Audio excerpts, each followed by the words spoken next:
Hi friends. ఈరోజు నేను మునగాకైతే కోసుకొచ్చేసాను మా తమ్ముడు వాళ్ళ ఇంటి దగ్గర. ఈ మునగాకు వేపుడు చేస్తున్నానండి. ఇప్పుడు మొత్తం తుంచి వేరు చేసి పెట్టుకుంటున్నాను. ఈ విధంగా అయితే తుంచి పెట్టుకోవాలి.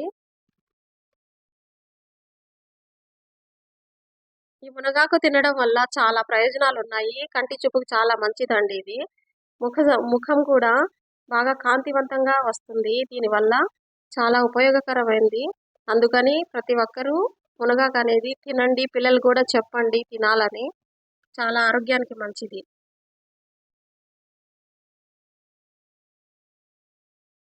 ఇప్పుడు స్టవ్ మీద ఒక గిన్నె పెట్టేసి 1 లీటర్ నీళ్ళైతే వేసుకున్నాను. ఆ నీళ్లు గోరువెచ్చగా అయిన తర్వాత మునగాకంతా అందులో వేసి ఒక 2, 3 నిమిషాలు కలుపుకోవాలి. ఆ విధంగా చేయడం వల్ల ఆ పసరు అనేది వేరైపోయిద్దండి.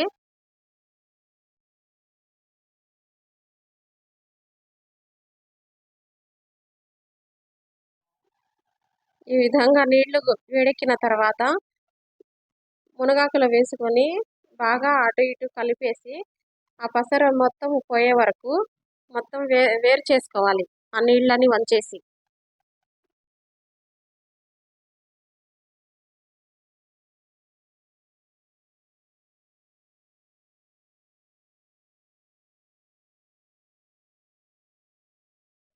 ఇప్పుడు స్టవ్ మీద కడాయి పెట్టేసి 2 టేబుల్ స్పూన్ల ఆయిల్ అయితే వేసుకున్నాను.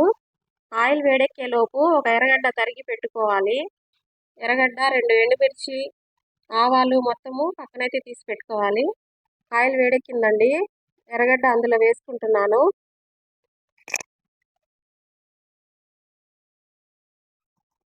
ఎర్రగడ్డ అయితే అందులో వేసుకొని కొంచెం లైట్గా వేయించుకున్న తర్వాత 2 ఎండుమిర్చి, ఆవాలైతే వేసుకోవాలండి తాలింపు పెట్టుకోవడానికి.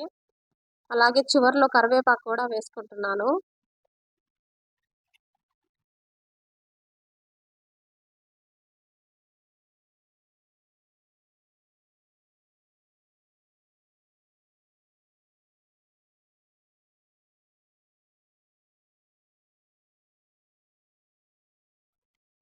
కరివేపాకు అయితే వేసుకున్నానండి.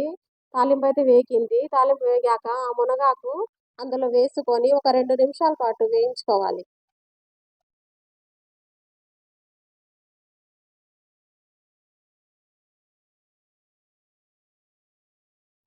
మునగాకు అయితే వేగిందండి. ఇప్పుడు 1.5 టేబుల్ స్పూన్ కొబ్బరి కారం వేసి కొంచెం సేపు వేయించుకున్న తర్వాత స్టవ్ అయితే ఆఫ్ చేసుకుందాం. అంతేనండి, సింపుల్ మునగాకు ఫ్రై అయితే చేసేసాను. ఈజీ ప్రాసెస్ అండి. మీకైతే మునగాకు దొరికితే కనుక ఖచ్చితంగా తినండి. చాలా లాభాలు ఉన్నాయి దీంట్లో. బంగారం కన్నా ఎక్కువ విలువైంది ఇది ముఖ్యంగా.